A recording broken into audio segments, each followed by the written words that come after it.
오늘 말씀 이사야 29장 22절에서 24절 보도록 하겠습니다.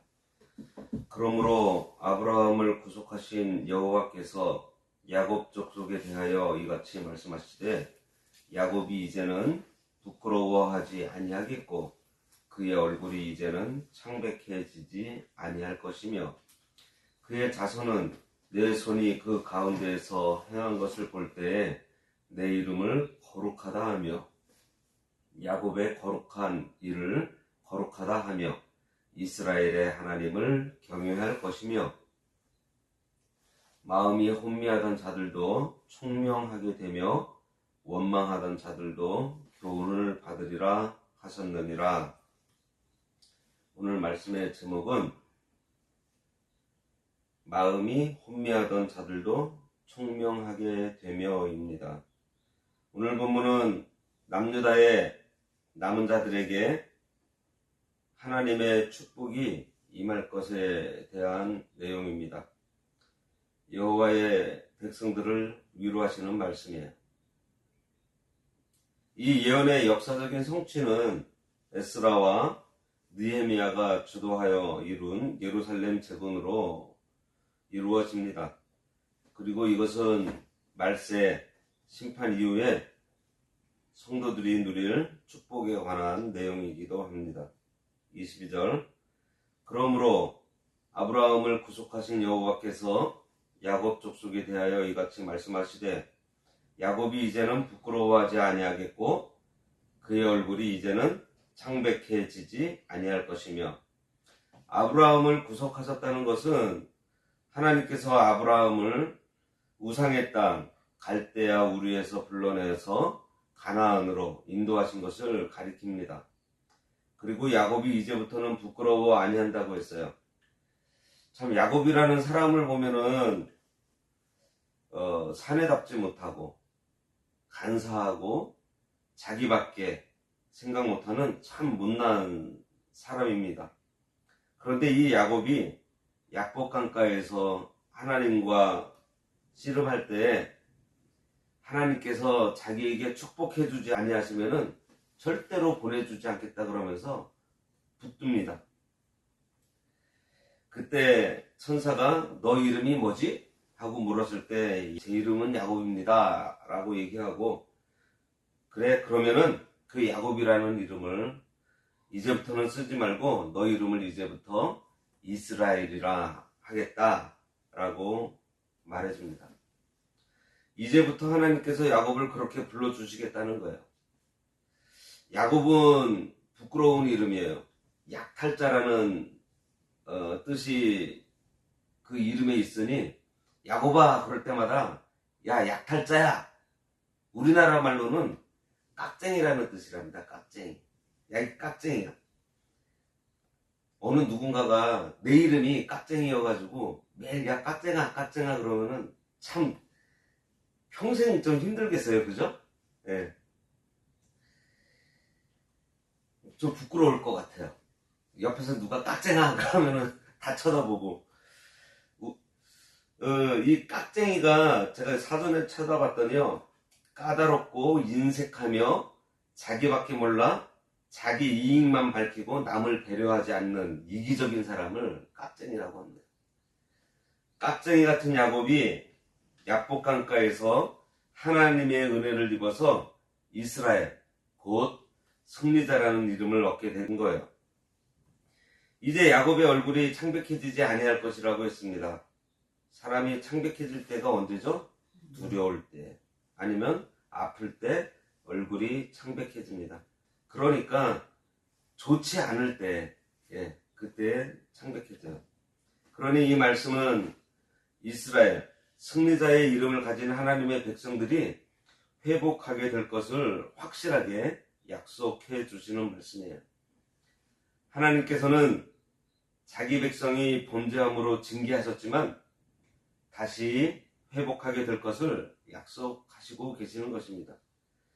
이러한 하나님의 구원 사역은 언약의 변함없이 신실하신 하나님께서 아브라함과 맺으신 언약을 근거로 하고 있고요.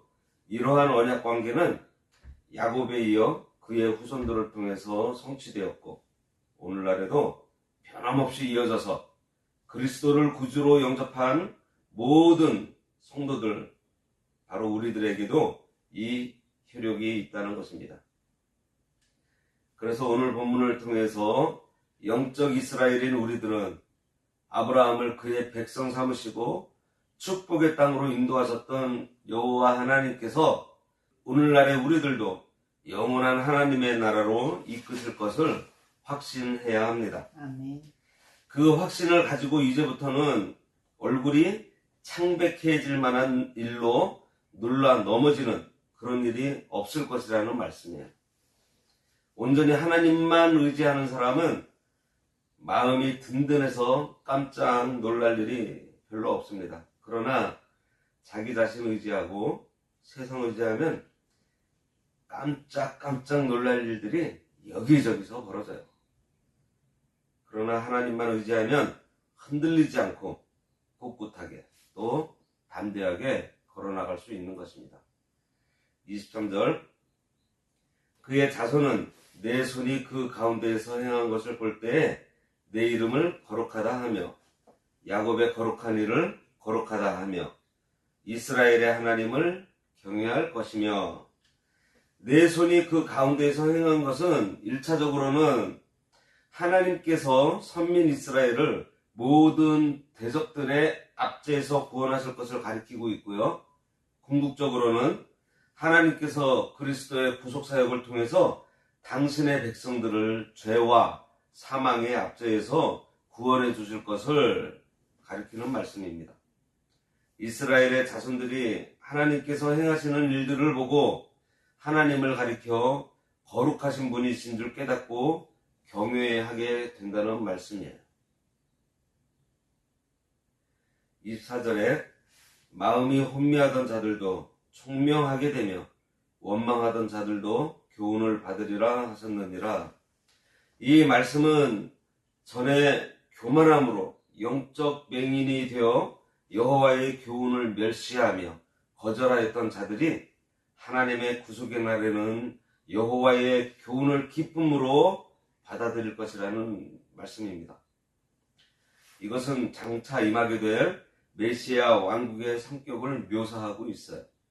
메시아 왕국은 하나님께서 친히 통치하시는 나라이기 때문에 전에는 무지하고 어리석었던 사람들도 하나님의 지혜의 빛을 받아 하나님의 모든 말씀으로 교훈받고 순종하게 될 것을 말합니다. 이 예언은 혼미하던 자, 즉 계시의 빛을 받지 못해서 무지 속에서 거하던 이방인들에게 복음이 전파될 것을 예언한 것으로도 볼 수 있어요. 다른 한편으로는 마음을 잡을 수 없어 이 걱정 저 걱정 하면서 지난날에 혼미하던 마음이 예수 그리스도를 믿음으로 그 혼미하던 것들이 다 사라지고 청명하게 되어 하나님의 뜻을 깨달아 꿋꿋하게 살아가는 사람이 된다는 것입니다. 그리고 원망하는 마음은 사라지고 교훈을 잘 받게 된다고 했어요. 사람이 원망하게 되면 교훈을 받지 못합니다. 왜냐하면 이 원망은 어떠한 잘못된 일에 대해서 어떠한 일에 대해서 그 원인을 남에게서 잘못된 것을 찾는 것이기 때문에 실패를 자꾸 남에게 미루면서 타인의 진심 어린 충고조차도 받아들이지 못해요. 늘 잘못된 것은 너 때문이고 다른 사람 때문이라고 생각하고 있기 때문에 회개할 마음이 생기지 않습니다. 그런데 하나님을 경외하니 이러한 원망하던 것들이 다 사라지고 하나님의 교훈을 달게 받게 된다는 거예요. 이것은 하나님을 발견하고서는 자기 자신이 얼마나 부족한 존재인지를 깨달아 알기 때문입니다. 우리가 하나님을 겸손히 의지하고 하나님의 말씀에 순종하면 외식하는 우리들의 행위를 하나님께서 제거해 주세요. 그리고 우리가 모든 계획을 하나님의 뜻에 맞춰서 세우고 진행함으로 하나님께서는 또 그 계획을 이루어 주십니다. 또 겸손한 자를 높여주시고 겸손한 자에게 깨닫는 지혜를 주셔서 즐거움을 주신다고 했어요. 찌르던 엉겅퀴와 가시들도 제거해 주신다고 했습니다. 우리가 그동안 이사야서를 통해서 계속 듣던 얘기들이에요. 이 말씀을 기억하고 우리는 모두가 겸손한 사람들이 되어야 하겠습니다. 겸손한 자는 하나님 앞에서 자격 없는 자이고 아무것도 아닌 존재인지를 고백하면서 하나님을 온전히 의지하는 자가 겸손한 자예요. 이런 자에게 하나님께서 깨닫는 지혜도 주시고 순종할 수 있는 능력을 주심으로 하나님께서 어떠한 은혜를 주시는지 늘 하나님께서 쏟아내려 보내주시는 그 풍성한 은혜를 우리들이 누려야 하겠습니다. 기도하겠습니다.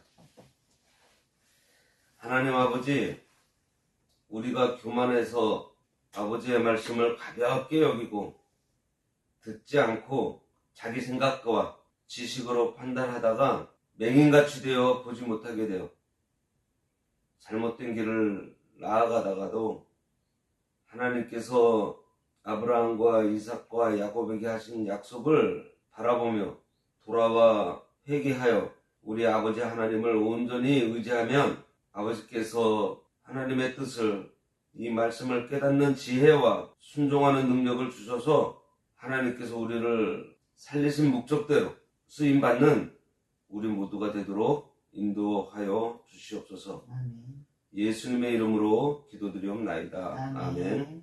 하늘에 계신 우리 아버지여, 이름이 거룩히 여김을 받으시오며 나라가 임하시오며 뜻이 하늘에서 이루어진 것 같이 땅에서도 이루어지이다.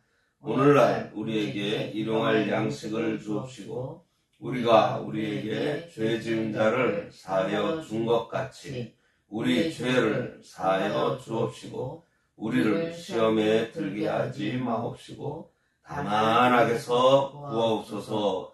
내게 나라와 권세와 영광이 아버지께 영원히 있사옵나이다. 아멘.